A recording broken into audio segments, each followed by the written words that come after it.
देखो रिपीटेडली ये बहुत क्लियरली प्रूवन है, all over world mental illness बहुत कॉमन है।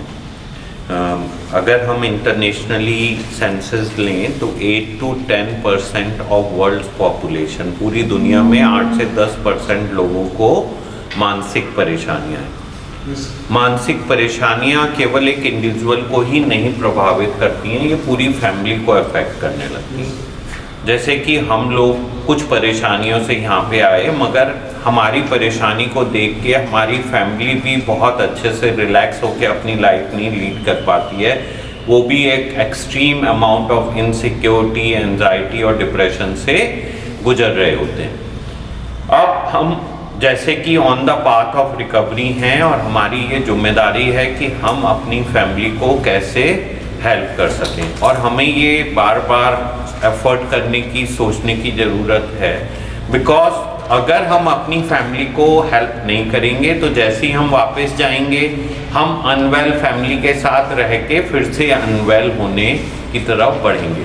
अगर हमारी फैमिली बहुत ज़्यादा एंशियस होगी, बहुत ज़्यादा इंटरफेयरिंग होगी, तो हम भी उसी तरह से बिहेव करने लगेंगे और हम दोबारा से अपनी बीमारी में पड़ जाएंगे।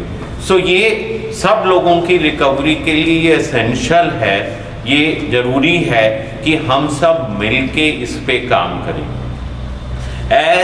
आप लोग यहाँ पे हो, आप लोगों को काउंसलिंग हो रही है, हम लोग अंडर ट्रीटमेंट हैं, तो ये हमारी जिम्मेदारी बनती है कि हम फैमिली के बारे में सोचें और ये कोशिश करें कि हम अपनी फैमिली को कैसे मदद कर सकते हैं। इसके लिए सबसे पहले हमें अपनी बीमारी के बारे में इंसाइट होना ज़रूरी है। हमें अपनी बीमारी को सोचना पड़ेगा, हमें अपनी फैमिली से कम्युनिकेशन इस्टेब्लिश करना पड़ेगा, हमें दोबारा से ये कोशिश करनी पड़ेगी कि हम अच्छे से उनसे बातचीत कर पाएँ।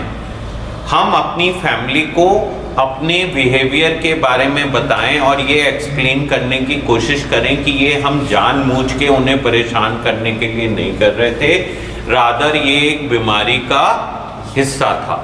हम इसलिए ऐसे हो गए बिकॉज हम अनवेल थे, हम लोग अच्छे से सोच समझ नहीं पा रहे थे और शायद हमारे एक्शंस कंड्यूसिव नहीं थे।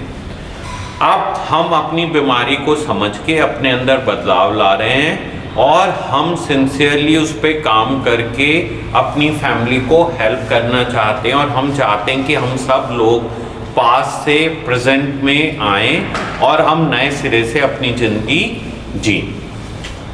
कहीं ना कहीं फैमिली को भी अगर बहुत ज़्यादा अनवेल है तो काउंसलिंग की, थेरेपी की, ट्रीटमेंट की ज़रूरत है, और हम उन्हें भी एनकरेज करें कि आप भी ये मदद लें। हम में से कुछ लोग जो नशे जैसी परेशानी से गुजर रहे हैं और उनकी फैमिली में भी कोई जना अगर चाहे थोड़ी मात्रा में ही लेता है, बट उस चीज़ को देख के हम प्रभावित होते हैं और हम आकर्षित होते हैं। हम दोबारा से टेम्प्ट होने लगते हैं कि अगर हमारा फैमिली मेम्बर नशा कर रहा है तो शायद हम भी थोड़ी बहुत मात्रा में कर पा सकते हैं। मगर वो लोग तो बीमार नहीं है, उन्हें एलर्जी नहीं है, हमें नशे से एलर्जी है और ये हमारे लिए ठीक नहीं है। तो ये फैमिली की भी जिम्मेदारी है कि हमें मदद करने के लिए वो भी अपने अंदर बदलाव लाएं। ये पूरी बीमारी का इलाज एक कॉम्प्रिहेंसिव ट्रीटमेंट है जिसमें हर फैमिली मेम्बर को बेटरली हील होके ही सोचना पड़ेगा, तभी अपनी लाइफ में बेटरली लीड कर पाएंगे।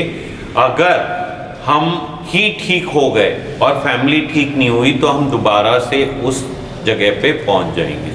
अगर फैमिली ठीक हो गई और हम ठीक नहीं हुए तो भी वही साइकिल रिपीट होगा।